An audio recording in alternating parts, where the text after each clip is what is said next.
Hello, and welcome to the first ever episode of the Blue Jays Way podcast. I'm your host, Curtis Martin, and I'm with my fellow co-host, Tyler Procyk, to talk to you about some baseball as pitchers and catchers are reporting and signaling the start of the Blue Jays season. Tyler, it's finally here. We've been talking about this for so long, and we're finally recording the first episode. How are you doing? Things are coming together, so I'm great. I mean, I think things are more than coming together, as I'm sure you guys know from the title of this podcast, but we have a special guest in Ben Nicholson-Smith joining us later from Sportsnet.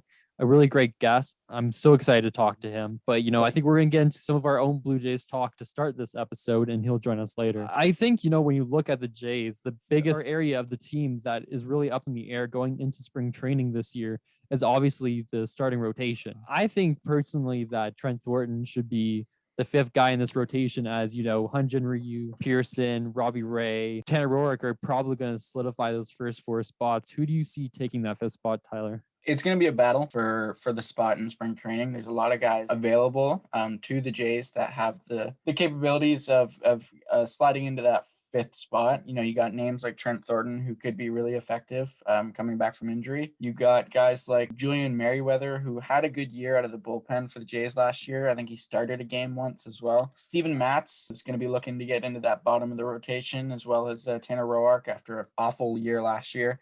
So it's really going to be a battle, and there's guys like Anthony Kay who want a spot on the team, and, he might have to end up being in the bullpen, but if he wants a spot, he's going to, fight for a starting role, which he's used to, but, he came out of the bullpen as well last year, so we'll see how things go, but lots of options, that's for sure. I think, a lot of people are kind of, pushing Trent Thornton to the side a little bit because I think he's not really in front of mind for Blue Jays fans because he hasn't pitched for, I don't know, probably over a year or now, like a year or so in an actual MLB game.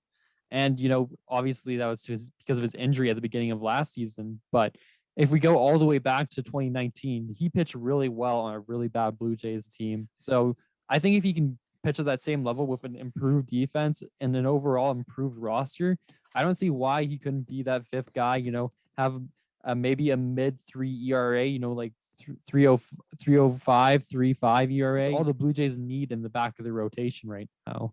I don't think they need an ace to, shoot out the lights. I just think, in my opinion, that, he's also got the stuff. He's got 4 pitches, he's got a devastating changeup. His fastball is above average. I just think that, when you look at Trent Thornton, he's definitely a guy, in my opinion, that could really take back his spot as the fifth starter. We've talked about it before. It's his job to lose in some cases. It all depends on how spring training goes, because this is a big spring training for the team looking to contend for the first time since 2015, 2016. So just looking at Trent Thornton from 2019, he wasn't too bad. Definitely some places of improvement for sure. He averaged about 8.7 strikeouts per 9, which is decent for a bottom of the rotation guy. He let up 24 home runs in 154 innings. It's not too bad. 4.84 ERA is high, but like we keep mentioning, the team was not very good. It's going to be a battle, and I think the most deserving player is going to get the job out of spring training. And other people who know the game of baseball realize that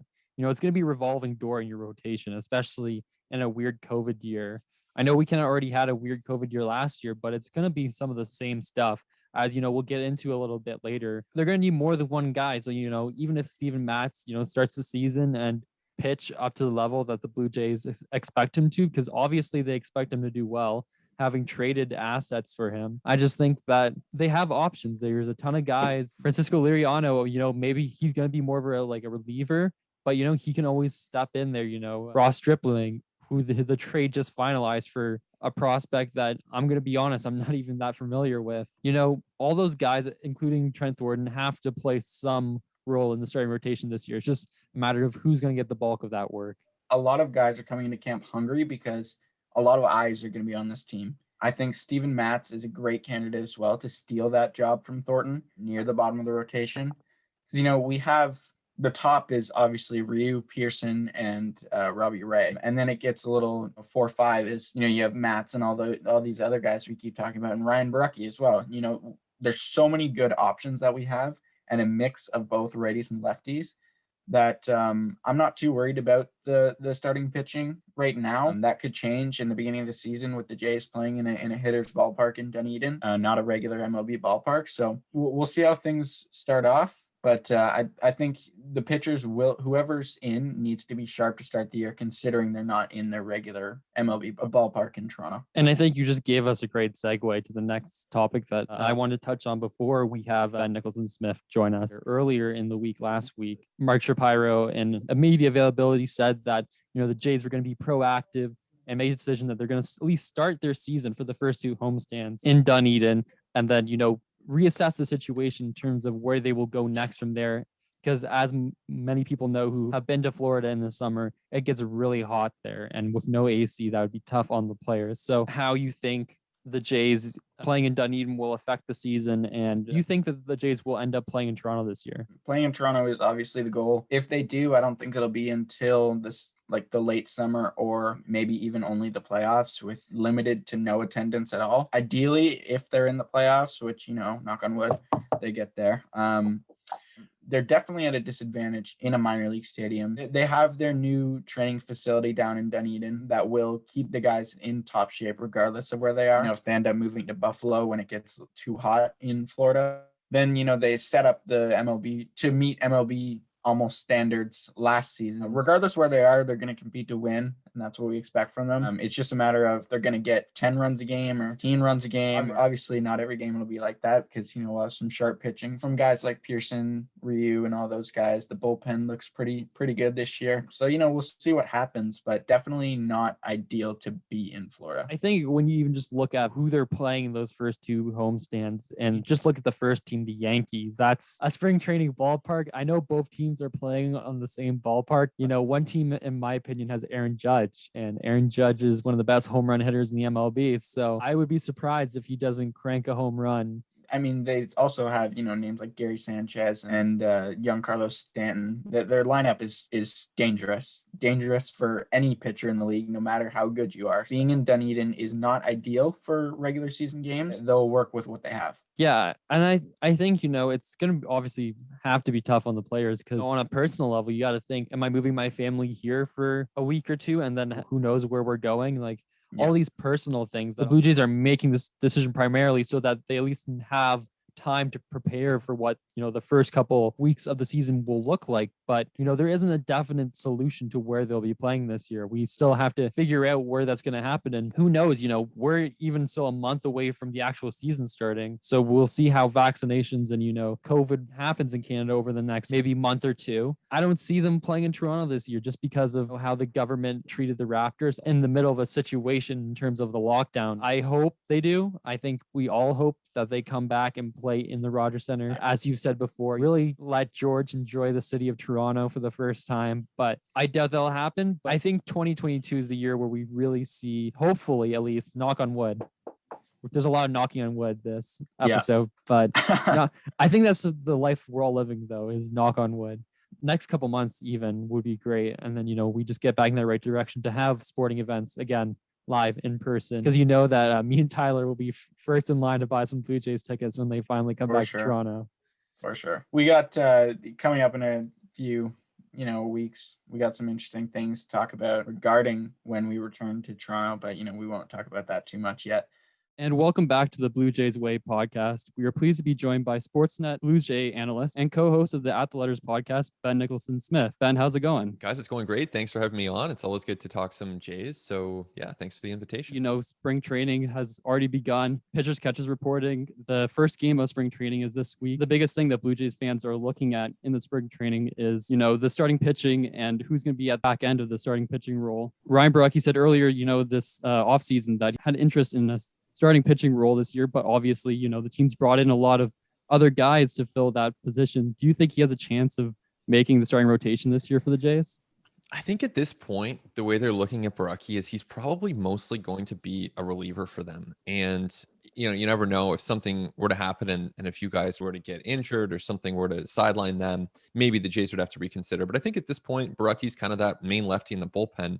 And, it's kind of crazy. You look at the bullpen right now, and I know they brought in Liriano as the lefty candidate out of the bullpen, and Tim Mays is coming back from Tommy John, but they don't really have a ton of lefty relievers. So Barucki, in a way, is probably going to be a guy that they lean on a lot when they're facing some of those lefty-heavy lineups like Boston and Tampa.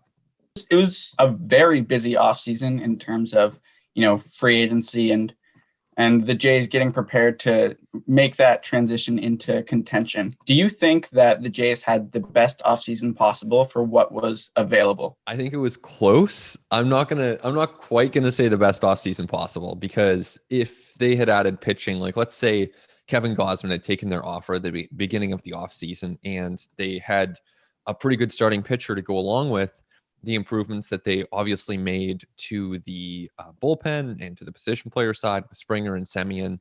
So I think that probably would have been the A+ offseason, or maybe, you sub Semien for Lindor. Like maybe that's the A+ offseason. They did a really good job, no question about it. They spent more money than any team in Major League Baseball. They added the top free agent. I mean, we got to give them credit now. If we don't give them credit when they sign a George Springer to a big contract, then I'm not sure what exactly we're waiting for. So they had a really good offseason. I'm not going to say it's perfect. There's still a need on the pitching front. Probably not going to happen with Jake Odorizzi, so we'll see what happens there. But certainly a much improved team. I mean, you kind of already said it, but Jake Odorizzi, one of the bigger names out of the pitchers, is still on the market as things start up. Do you think there's any slight chance the Jays could get him? I think there's a slight chance. I think that's about the right way to phrase it right now. I don't think that they are the front runners. Obviously they've had some level of talks. They're a team that's very thorough. Jake Odorizzi fits a need, but when you look at how this team has positioned itself, they've done a lot of one-year deals with the exception of Springer. And I think they like having that flexibility. I also get the sense that they're getting close to their payroll limit right now. I don't think they've got $25 million left to burn on 2021. So all of that points to me to, hey, maybe there's an opportunity if it's a deal on the Blue Jays terms, or, if Odorizzi decides he's looking for a one-year deal, then maybe that could work out. And he lives in the Tampa area. Jays obviously train in Dunedin, so that's a good fit. But I think if other teams are offering multi-year deals, which you have to assume that they likely will, then I don't see the Blue Jays winning that bidding war.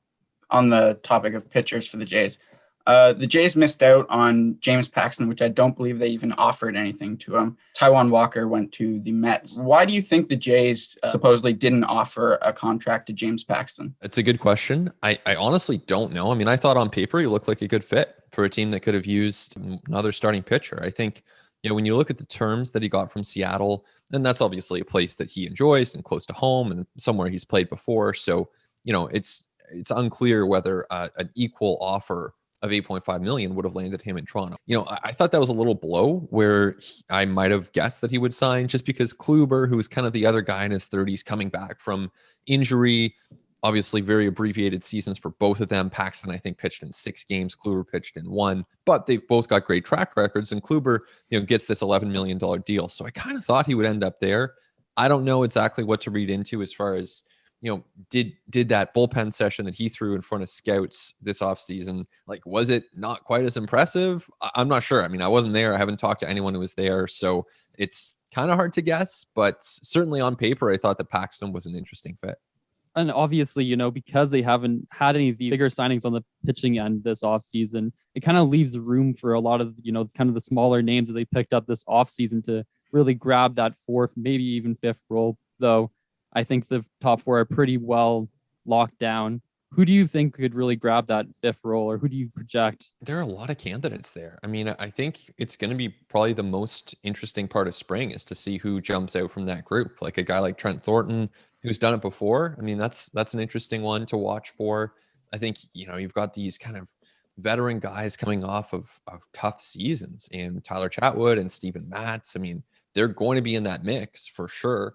And then of course your young guys like Anthony Kay and Thomas Hatch, who came up last year and pitched pretty well out of the bullpen. So it's a pretty wide range of guys, and it's always hard to say, who's, that opening day guy, because of course there are a lot of adjustments that teams have to make in the course of the season. And, the Jays know they're going to need everyone that I just named. I mean, those guys will get their shots as long as they're healthy. So it's really a question of trying to balance out those innings and just time it with who's healthy at a given point. On the topic of spring training, do you have any prospects in mind that you think could, come out of left field and make the opening day lineup for the Jays?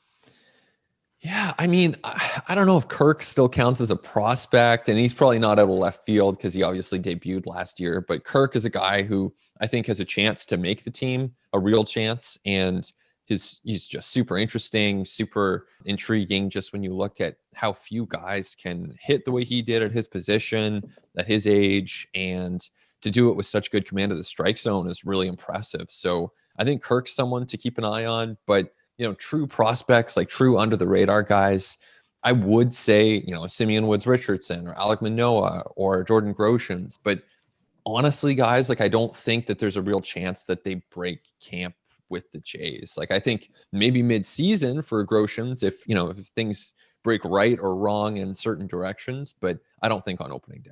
You mentioned Alex Manoah, which is someone you've actually talked about in later podcasts on At the Letter with Arden Zwelling about a guy that possibly could convert into a bullpen guy for the Jays. Do you see him, maybe if there's an injury or even if, some of those veteran guys kind of don't perform in spring training, grabbing that spot in the bullpen? There's always that chance that the Jays would at least be tempted. But I think, when you look at the way that they operate normally, and obviously last year everything was out the window, so they just kind of made it up on the fly. But in a normal season, they would be trying to take the long view with these prospects like Manoah and Woods Richardson. So even if they feel that temptation to say, man, this guy would be so good in our bullpen, they're usually going to resist it. They're going to say, we want to take his long-term development into consideration here and make sure that he's working on his third and fourth pitches, that he's working on building up his workload and adjusting his body to the demands of starting every 5 or 6 days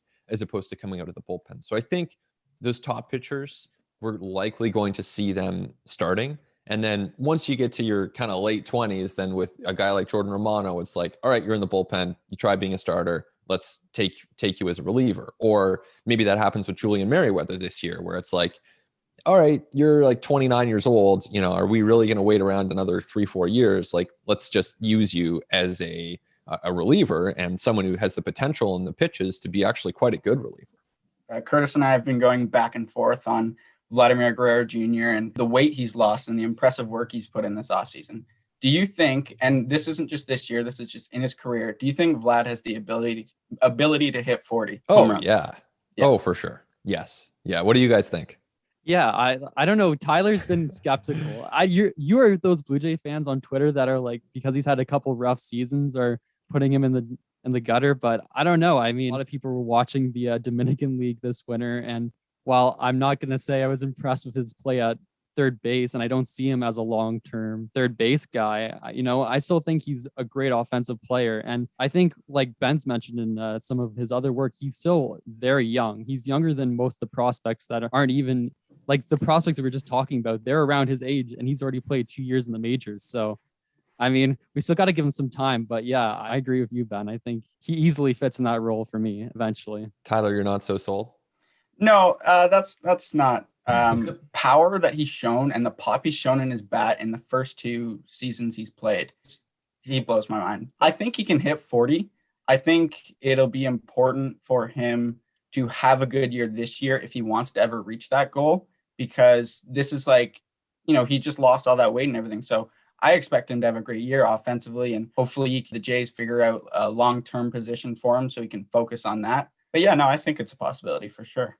I will say I've been wrong on Vlad 2 years in a row, so I might not be the person to ask on this because I've predicted massive breakouts in 2019 and 2020 and it didn't happen. So maybe, I don't know, maybe your next guest will have a better answer on that. I think, talking about Vlad, third base is a very interesting spot when you look at the position players this year. The one name that's been getting thrown around to play that position with Vlad at certain times is Kevin Biggio, because Semyon coming in and taking his spot at second base. Do you see him primarily playing at third, or do you see him as more of a utility play all over the field kind of guy? I do think it's a bit of both. I think that mostly, like, he'll probably play more games at third than anywhere else this year, but I still think that we will see him at second base just because Bo will need days off at short. So then Semyon's playing short that day, and then Biggio was probably playing second that day, and then third, probably have Vlad playing third that day if all goes well for this team. Or if they carry a bigger bench, maybe it's Joe Panic, maybe it's Santiago Espinal. So a few different directions they can go. but Biggio will play some second, might play some first. They've got a lot of outfielders already, but I think there still will be reps for him in the outfield. I mean, we could even see him play shortstop for a few innings or a couple games. Like, I think that his versatility is obviously one of his big calling cards, along with, of course, his plate approach. And so the Jays are going to take advantage of that in the course of this season and use them at a lot of different spots. Speaking of just the lineup and everything, the outfield, when that whole Michael Brantley thing happened and everyone was like, oh my gosh, he's on the Jays, and then it didn't end up happening. There was talk of, just on Twitter and everything, of Randall Grichuk being kind of the odd man out just because of how full the field is. Do you think Grichuk could possibly, or Hernandez or Gurriel, get moved this season for starting pitching because they missed on free agency? I think it's possible. I think the return on those guys would vary a lot from player to player. I mean, Lourdes definitely has trade value for sure with 3 years left. Teoscar also has trade value with 3 years left. Grichuk, I think his money, which is close to $10-11 million a year, I think the Jays would probably have to take some of that on. So you're not really going to get impactful pitcher back in that trade just as things stand now. Obviously things shift pretty quickly on that front. I think it's a possibility they could look to do. I think if they have 3 outfielders who are hitting, like let's say it's, Lourdes and Springer and Teoscar are all hitting to their full potential, and they're in a situation where Rowdy is really hitting well at first base, DH, they want to get at bats for him. Someone's starting to get squeezed in that situation. So if that comes up, then I think the Jays would have to be open to those possibilities and kind of listen to what the different offers are out there. But at this point, I think they go into the season with all those guys and just accept the fact that, hey, we've got a lot of depth, and see where it takes them. So, Tyler Cahn's looking at more towards the bench. And I know that you reported that the Jays are looking to go out, at least at the start of the season or some point this season, with a 9-person bullpen, which means that your bench is going to be even more squeezed. And we see Tellez and then probably Panik maybe making as, your bench infielder. But who do you see making that final spot on the bench for the Jays? Yeah, if they're going with a really short bench, you've got 3 spots. So one of those obviously is a backup catcher. So pretty much, Kirk, maybe Reese McGuire is one.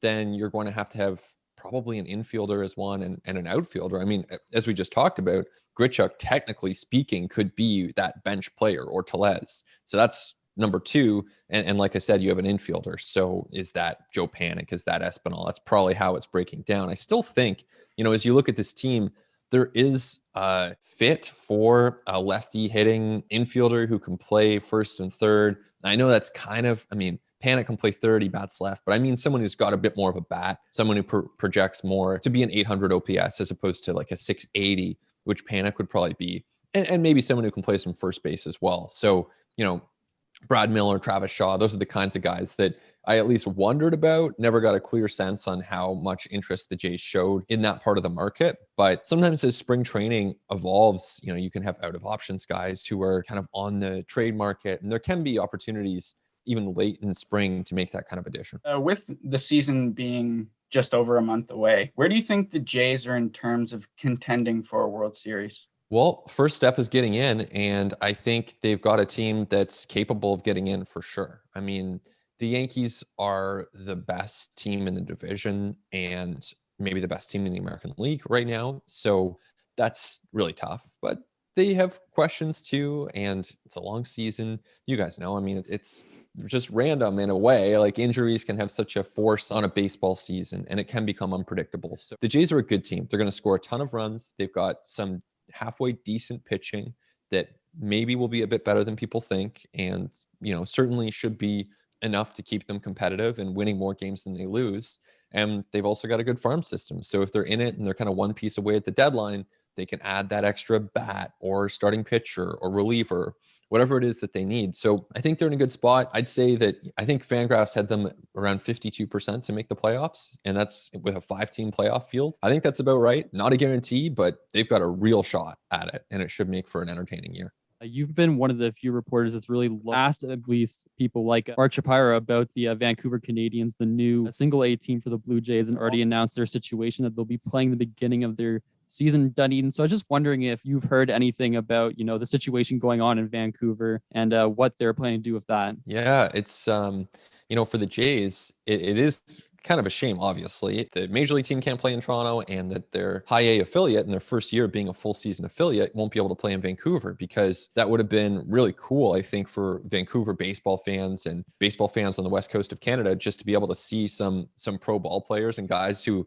high A, it's still A ball, but you're starting to get closer to those upper levels. And so you do see legit prospects come through. But this year, obviously not possible with COVID. So what that means is that the Jays affiliate will have to play somewhere else. And I'm not sure where. I don't think they're sure where as of yet, but I think they'll probably have to stay in the Northwest somewhere, because that league only has 6 teams. So if you go down to 5, it becomes a scheduling nightmare. So they probably have to play. There are a couple of vacated spots within that league, just with the reorganization of the minors. So there are a couple cities without teams that they might be able to play in for this season, and then hope for better things to come in 22.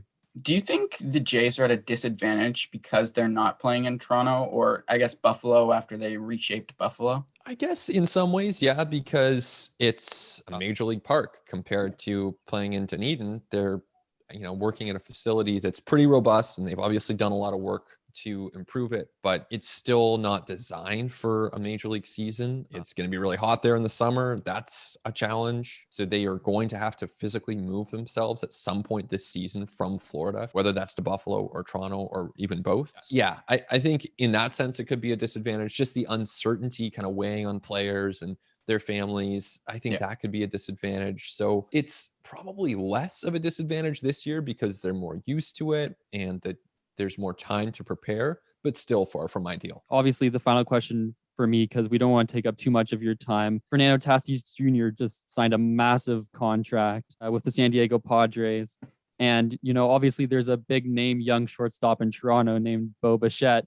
And I think what a lot of Blue Jays have on their mind right now is, is that Tatis Jr. contract something that we could expect to see? Maybe not the exact dollar amount, but something close that we could put Bo up to for when that time comes? I think it's a good question. Was on a Zoom with Bo Bichette earlier today, set up by the Blue Jays, and I asked him, without trying to get too much into the dollars and cents of it, because obviously players don't like talking about that, but is he open to staying in Toronto long term for an extension? He said he's open to it. He said that the Jays brought up the topic, at least without broaching an offer to him this offseason. Sounds like he's trying to stay focused on the field for now, but that's the kind of deal. Certainly is a win-win for the Padres and Tatis. Really exciting for that organization.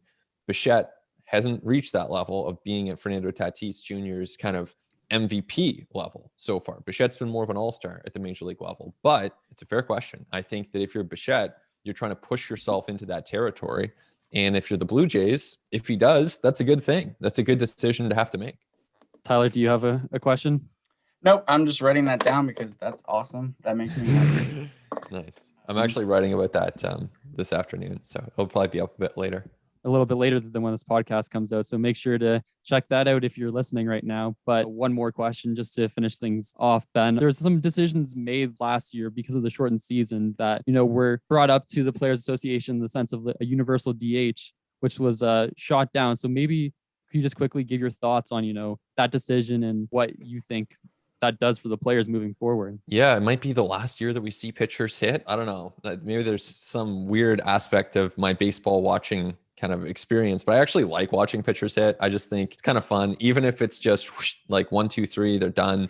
I still find it entertaining, it just kind of reinforces how good major league pitchers are. But I know not everyone thinks that way, and some people are like, it's an automatic out. They don't really want to spend their time watching someone who's going to strike out half the time. So I'm going to enjoy it this year while it lasts, and probably starting in 2022, it'll be DH. And, there are very good reasons for moving to more of a DH structure. It's kind of surprised me, because if you're the Players Association, you'd think that the DH would create more jobs for the players, especially, and not limit the market for a lot of hitters. But decision for this year to keep it to the normal, at least the normal that we've known for decades. But we want to thank you for hopping on with us, taking your time. Where can they find the podcast? Yeah, so the podcast At the Letters is at Sportsnet or iTunes, or I think you can find it on Spotify as well. So pretty much wherever you listen to your podcast, it should be there. As far as anything else, just it's Sportsnet.ca baseball coverage, and Curtis and Tyler, thank you both for having me on and talking some Jays. Thank you for coming, for sure. Yeah, thank you so much. We're back. I mean, what an interview. Ben Nicholson-Smith, one of the best when it comes to the Blue Jays. I'm just speechless after that last little nugget he gave us there about Bo Bichette. Yeah, it's very interesting news that makes me a very happy camper. I think Bo Bichette is a really important part of the Blue Jays' future, and they should look into locking him up long term after this year at least, or maybe halfway through this year or whatever. Depending on how this year goes, I wouldn't be opposed to a 10-year deal. I'm being 100% honest, I would not be opposed to that. I would just see how this year goes, but so far I would be looking towards a deal in the 8 to 10-year range for Bichette. The Jays aren't known to give out fat contracts, except recently to George Springer. I love you, George.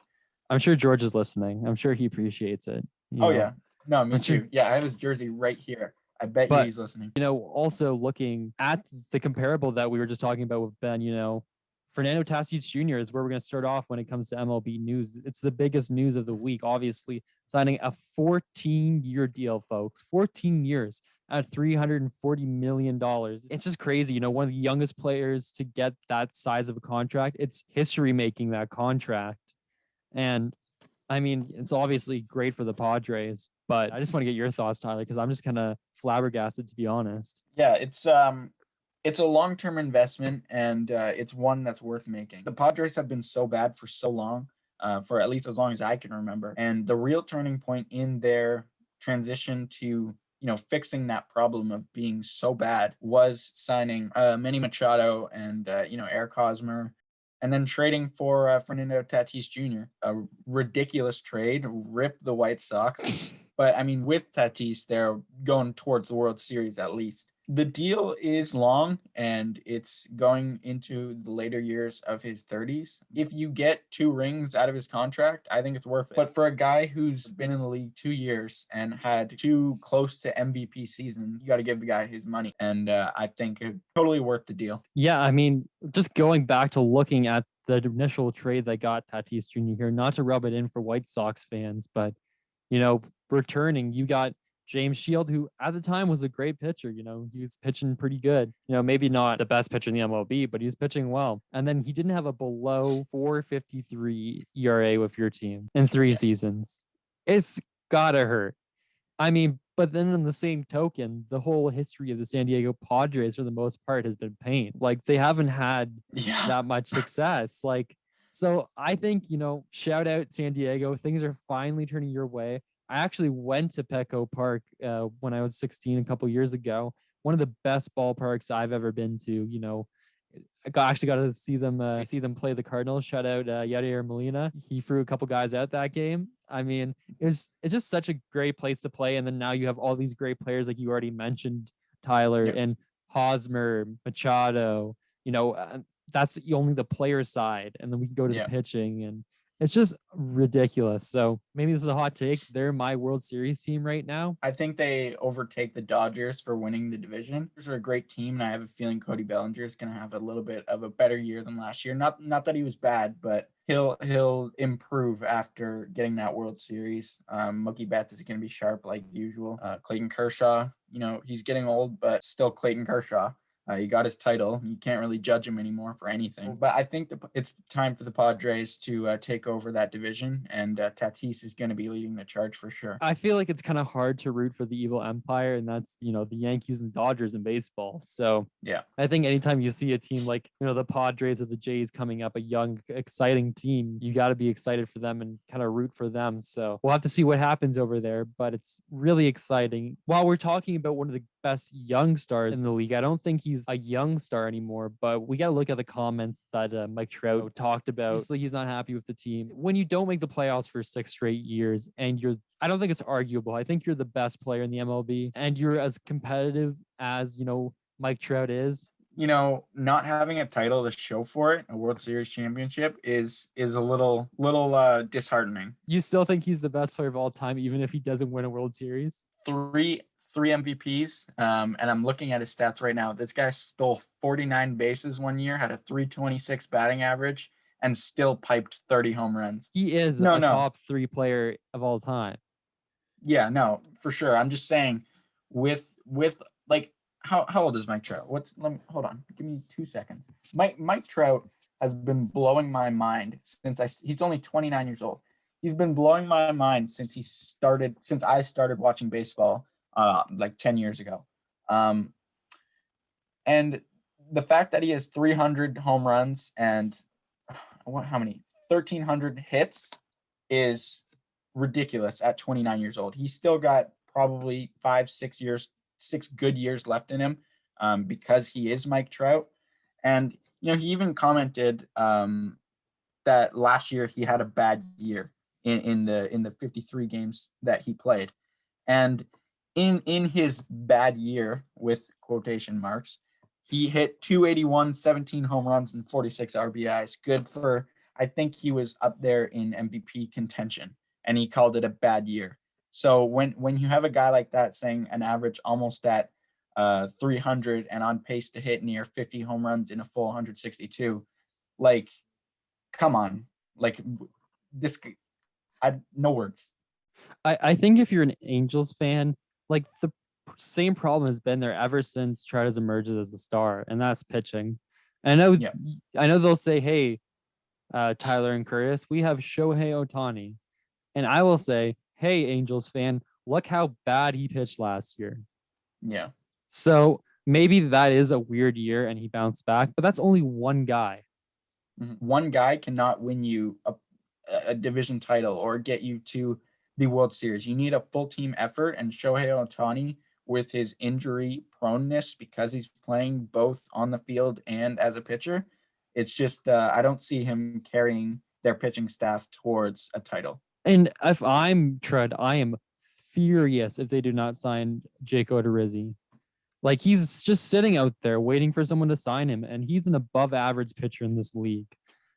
I think he could be a 2-3 guy on this roster. It's not out of the question. I think, their pitching is just not that strong, and they really need to get upgrades, whether that's for trade, whatever else they can do, because, it's just not up to the standard that you need out of a contending team. Lost Andrelton Simmons as well at short. And, they have Rendon, they have Trout, they have Pujols, they have Ohtani, but it's not enough. And trust me, I'm a big Angels fan when it comes to, see Trout succeed. I want to see Trout get in the playoffs. If it means the Jays aren't going to make it, then Trout, you can stay out of the playoffs. Maybe some of their pitching prospects come up and impress, but right now it's definitely not looking good in Anaheim. And you know where else it's not looking good right now, Tyler? Where's that? For multiple reasons, Tyler. Can you give me a guess? Gonna guess it's somewhere on the West Coast. You're close. Do you have a specific team for me? The Seattle Mariners. You're correct. Nothing's going right for them, whether it's on the field. I mean, we shouldn't be laughing at them. It's a serious issue, but it is.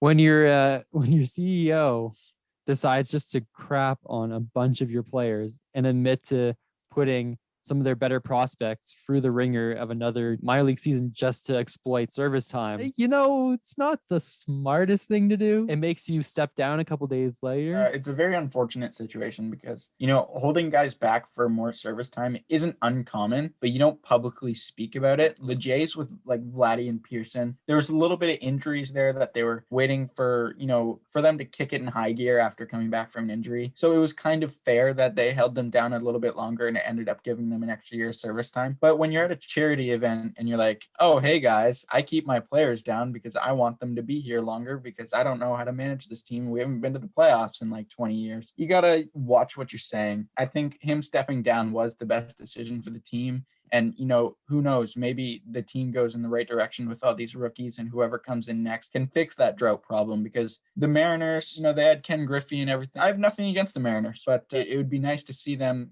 squeak into contention a little more. That would be funny. But, we'll see what happens with their team. It is a really unfortunate situation. You need to get yourself together in the front office if you're going to have any success, even on the field. And while I know we're kind of making fun of the Mariners because they're bad, we were there too, and all it takes is a couple good prospects, and I think they definitely have that in the outfield. At least they've got some really interesting guys coming up. There's a bright future there, but it also just kind of shows you how much of an old boys club the MLB is. It's just, it's not good. Hopefully they can reach that point where the Jays were, where they saw that bright spot last year when they creeped into the playoffs. But you hope things turn around in Seattle for sure. On that somber note, we're going to transition into plugs. because it's the end of our first podcast. There's always stuff going on in the website. So, Tyler, take this time to plug some of your work and tell people where they can find you. This podcast is coming from Over the Line Sports, and really happy that we're getting the first episode out and many more to come, especially with the baseball season getting underway. Most recently, you can go check out my Bo Bichette, why he could be a future MVP. A lot of guys with the baseball department releasing some articles, and in March we got some division previews coming up, which you can check out on the site. And you can follow me on Twitter at Procyk Tyler, Procyk Tyler, and on Instagram at